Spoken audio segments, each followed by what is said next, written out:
This is the voice of Radio Free Kosova, brought to you by the Albanian League of Prizren.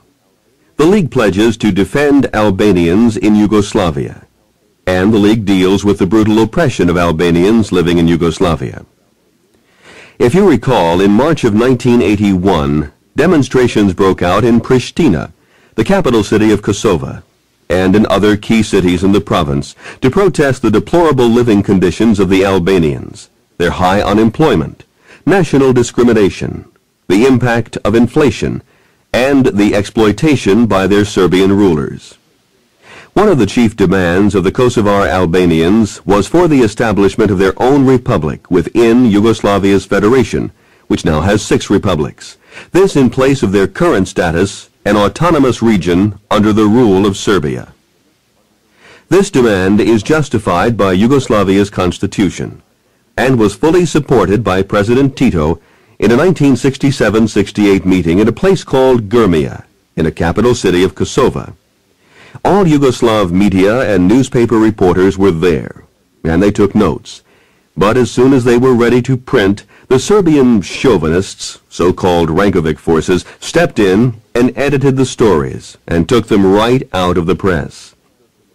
However, the justifiable demonstrations of the Albanians, led by the students and youth, were brutally suppressed by the Yugoslav authorities, especially the Serbian ruling group, which called in units of the army and secret police, including tanks and helicopters, killing, wounding, and arresting and torturing thousands of Albanians ranging in age from 7 to 21, and imposing martial law in Kosova.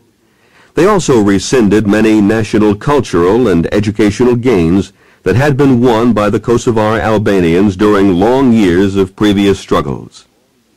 Trials of groups of these demonstrators are still going on, with hundreds of young men and women receiving sentences of up to 20 years in prison. Referring to this intolerable situation, we shall continue, as always, to defend our brothers and sisters living in their own land in Yugoslavia, with all the power we have and all our soul, in their rights which the Constitution gives them, but which in reality is denied to them.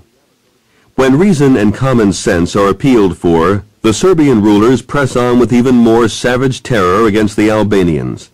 They have thrown into prison thousands of heroic young men and women in Kosova, whom they torture barbarously and lambaste with insulting epithets. We tell the bona fide Yugoslavian government to free our young people from prison. The Albanians cannot tolerate for long such violations of the honor and rights they deserve. All of the Albanian region of Yugoslavia has been placed under savage military pressure. Now, differentiation, forcing Albanians to spy on other Albanians in favor of sinister Serbian forces, is going on a large scale. But the people of Kosova cannot accept this shameful course, because it leads to fratricide. The Serbs are inciting blood feuds among Albanians. Kosova is being plunged into poverty and covered with graves. People do not know where their sons and daughters are. The Albanian intellectuals are being decimated, insulted, humiliated, and thrown out into the streets. Only in the time of the Inquisition were there such hideous persecutions. No, the Albanian people living in Yugoslavia will not allow any of their sacred national heritage to be suppressed. Never at any time or in any country has the Albanian bowed in submission or fled from the enemy when his freedom and legitimate rights have been violated. Albanians in Kosova have been accused of demanding a pure ethnic entity. The Reykjavik forces charge that the Serbs and Montenegrins are being driven out of Kosova. That is untrue. No one drove them out.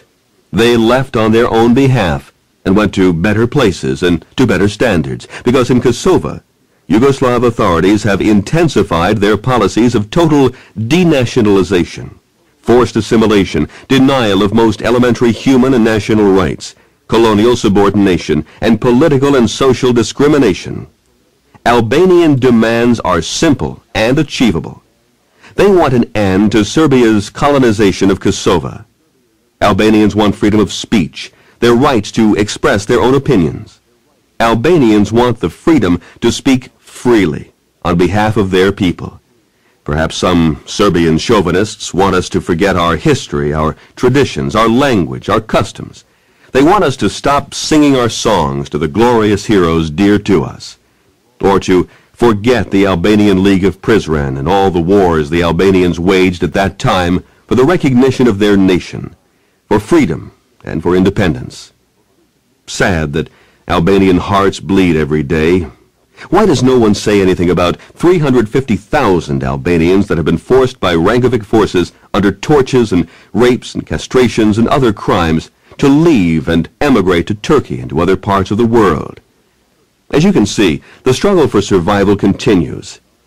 Now the orders from Belgrade are that the Albanian patriotic sentiment should be condemned as dangerous, to be replaced with a decadent hybrid culture bearing Serbian Yugoslav features.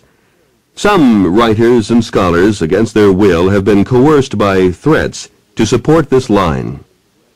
The Albanian League of Prizren denounces this and demands that the coercion of Albanians and the undermining of their culture be stopped. It also demands that a calm be restored in Kosova and the whole of Yugoslavia. The prisons must be emptied, and the Albanian boys and girls returned to their homes, because they have committed no crime. The army and the punitive police corps must be withdrawn, and the anti-Albanian chauvinist violence must be discontinued. The language of force cannot be used with the Albanians. There must be talks with the Albanians of Kosova. But talk as equals, and sincerely seeking solutions which they will accept with conviction. These solutions truly do respond to their lofty interests. The bona fide Yugoslav leaders should consider the situation wisely, and with cool heads, and not remain tied to some propaganda slogans alleging that the events in Kosova have resulted from actions of a few so-called nationalists, irredentists. It would benefit the people of Kosova and all other people living in Yugoslavia to see each other eye to eye. The Yugoslavian people are not the enemy. The enemy is the policy which Belgrade itself pursues toward the Albanians in Kosova, and this must be ended as soon as possible. We will also support the demands which the Albanians of Kosova have presented regarding the status and economic and cultural development of the region. We want these rights extended, because they are just demands and the rights of this people. The Albanian population of Kosova and other regions of Yugoslavia seeks no favors or privileges. It is not seeking pity either, but only its legitimate and undeniable rights. It wants to live under the same political, economic, cultural, and social conditions the other people of Yugoslavia enjoy. It demands that Kosova be given the status of a federal republic, which Serbia, Macedonia, Montenegro, and others have. It demands that its own natural assets be used for the benefit of those to whom they belong. It wants to speak Albanian freely, not only at home, but also in the offices and streets and shops, in short, everywhere. Whether you are of Albanian descent or not, the oppressed people of Kosova need your support. For further information about joining or assisting the Albanian League of Prizren, you can contact the League at Post Office Box 227, Portchester, New York, 10573. Or you can call the League at 914 area code 937-5760. Now, let's relax and enjoy some wonderful Albanian music.